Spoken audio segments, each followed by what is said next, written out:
Okay. Okay, bye.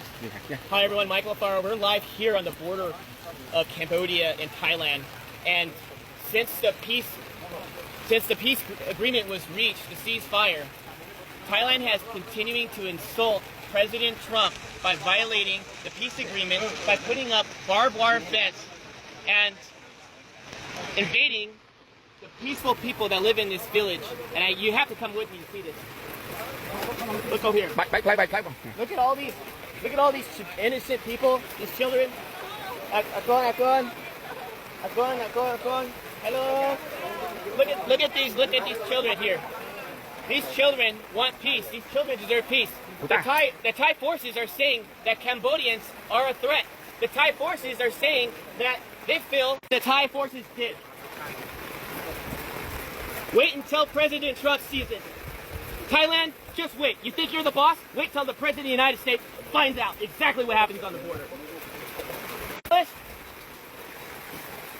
And what did they do? They came here to this village. They built this wall here, the barbed wire fence entire, with guns facing downrange at these young, poor people that are just living outside in the rubbles. Thousands of them have now been displaced.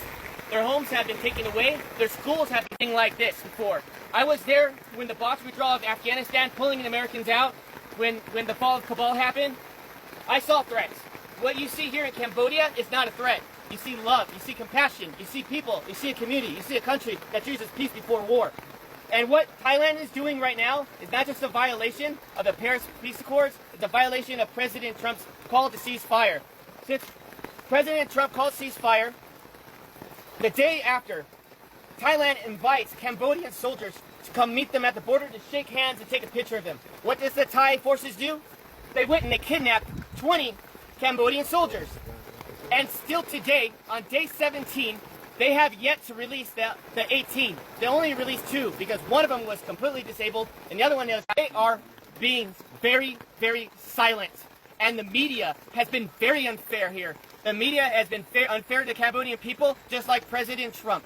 The media has lied about President Trump, and the media has lied about what's happening here on the border. So I want you to see it for yourself. I want you to see right here. Do you think this barbed wire fence is safe for children at night to go play, to sleep, to go to school? Do you think it's safe for the children to be constantly worried that if artillery rounds have to drop on their heads? When that happened, when the war broke out, there was no soldiers here. Not one soldier, because there was no threat here. Just honest farmers, just trying to make a living.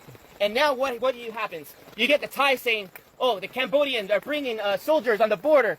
The Cambodians are causing a threat now because they want to protect their sovereignty. But you know what I think? I gotta say it as it is. It's a bunch of bullshit. And you know what? Thai forces needs to have some dignity. A home here costs $3,000. $3,000. The average home here in this province, in this village. And they want to go ahead and take their home away.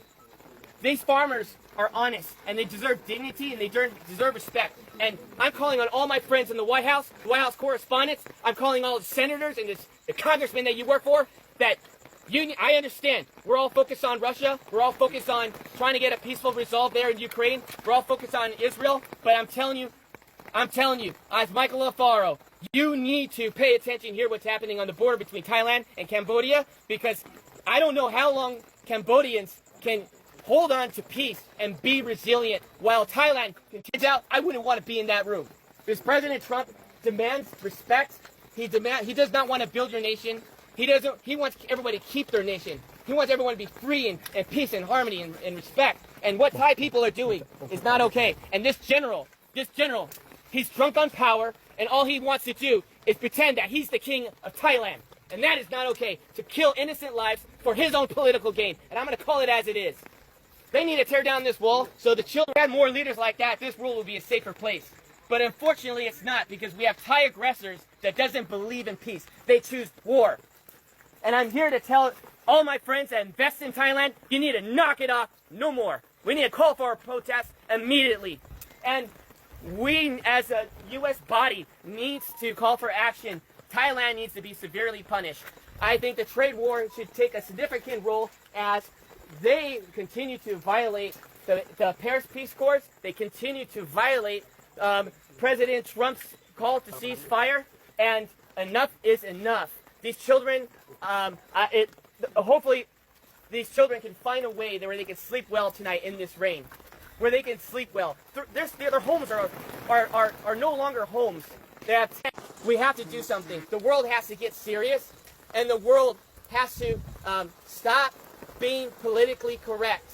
And we must act now before this turns into a genocide. Because since 1979, Cambodians have endured not one genocide, but two genocides, killing 3 million people, and even killing 8,000 people in Ghost Mountain by the Thai forces. And so I'm asking all of you, friends, family, Facebook, share this message and let them know that Michael Alfaro is not okay with this, and I know all my friends are not okay with this. This is the most inhumane thing I've ever seen. And I'm going to continue to investigate. I'm going to continue to see in my own eyes to protect your country by dropping a bomb on a Buddhist temple. Where was the threat? Was there a soldier in the area? Was there children playing with guns? Where's the threat? There was no threat. The evidence is on you. And you know what? If you say there is no evidence, well, I'm calling on Elon Musk right now. Pull the satellite imagery.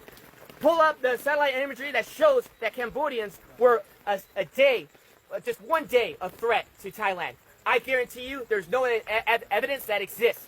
There's no evidence that exists. Because if there was, it would have been shown.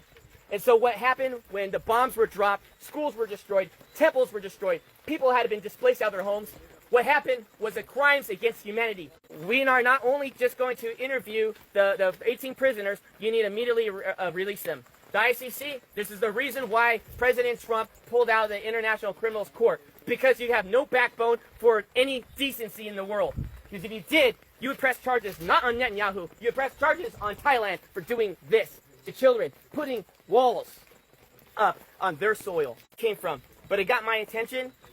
I called some friends, and everyone was afraid to go to Thailand and Cambodian border. Everyone was afraid. So I said, no, I'm going to go myself. I'm going to figure it out. I also want to say this one more thing. Thailand wants to go and make the accusation that there are mines and ordnance that these Cambodian soldiers are planting. That is a lie.